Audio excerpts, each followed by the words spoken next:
Hello guys! After a year ay naoperahan na rin tayo. At sa araw, a day before ng aking birthday, ay naoperahan na tayo. At sa mismong araw ng operasyon ko ay birthday naman ng aking asawa.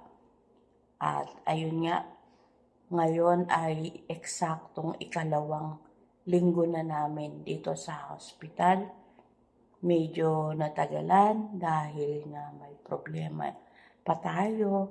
Meron pa tayong mga sugar dyan na nahihirapan tayong i-address, di ba?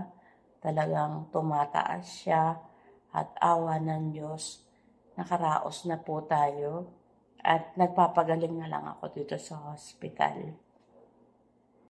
So, May 3 po, ayan, na-confine na tayo. Nakasuot na tayo ng bracelet. At na-confine na nga, tuloy-tuloy na to.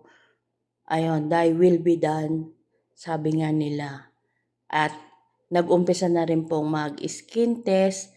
At yan nga po, yung Ampisul lang ang umubra sa atin.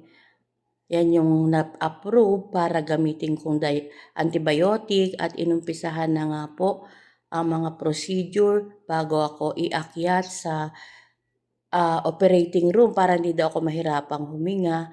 At ayan, dadalhin na nila ako sa operating room at sa wakas natapos na din.